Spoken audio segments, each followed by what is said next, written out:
Some people walk into a room and without saying a single word, they manage to shift the entire atmosphere. This goes beyond introversion.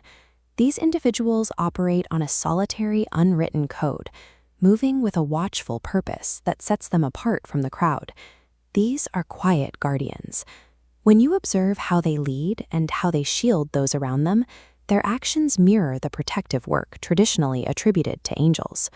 Their presence creates a sense of emotional safety for everyone nearby.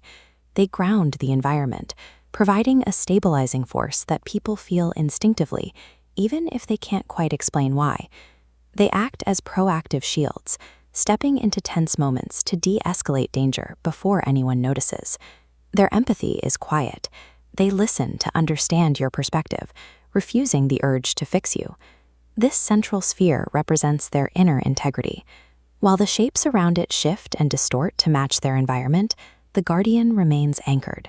They maintain their moral clarity even when everyone else is wearing a mask. That consistency becomes a lifeline during a crisis. While others panic, the guardian projects a level of grace that gives those around them a clear sense of direction. The pulses you see here are their guidance in action. Even after facing betrayal or personal loss, they choose to offer truth and retain a faith in goodness that forces the chaos around them into alignment. This outward service is a heavy burden. It requires a relentless output of energy, as the guardian continually absorbs the stress of others while asking for nothing in return. Constant protection comes with a cost. By absorbing the chaos and secrets of others, the guardian's psyche begins to develop these microfractures. The weight of being everyone else's shield eventually demands a structural change. To survive this pressure, they enter a stage of internal mastery, a period of self-evolution that is often as terrifying as it is necessary. They stop softening their presence to keep others comfortable. They turn their protective focus inward, dropping the gentle exterior to confront their own unvarnished truth. This transition is a requirement for survival. To keep their empathy from consuming them, they must stop being a universal giver and become a disciplined master of their own mind. Their mind becomes a fortress of pattern recognition. They see through lies and predicted reactions with a speed that borders on the uncanny, though this level of awareness leaves no room for mental rest. They develop a genuine fear of stagnation. The idea of slipping into a predictable, ordinary routine feels like a slow death, which pushes them to constantly challenge their own boundaries. This clarity is isolating.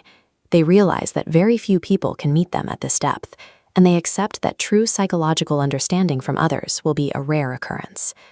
This wave represents their internal paradox. They possess a fluid, untouchable freedom, yet it is governed by an invisible, strict internal discipline that no one else can see. These cognitive shifts separate them from mainstream society. They trade social comfort for a level of mental autonomy that allows them to move through the world without being shaped by it. Social illusions begin to fracture. They see through the performance of casual conversation and realize that the typical chase for money or accolades feels entirely hollow. This clarity provides an immunity to emotional bait.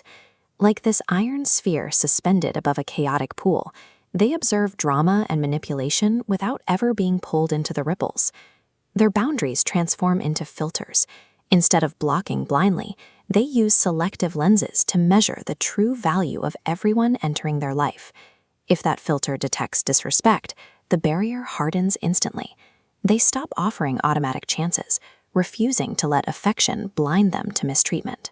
This uncompromising boundary setting is their primary defense. It ensures their energy is reserved for those who actually deserve it, rather than those who would simply exploit it. These two halves of the guardian's life work in tandem. Their angelic outward actions serve the world, while their rigid inward boundaries allow them to survive the experience. This state of being provides a level of self-respect that others often mistake for coldness. In reality, it is the freedom of total clarity and intentional control.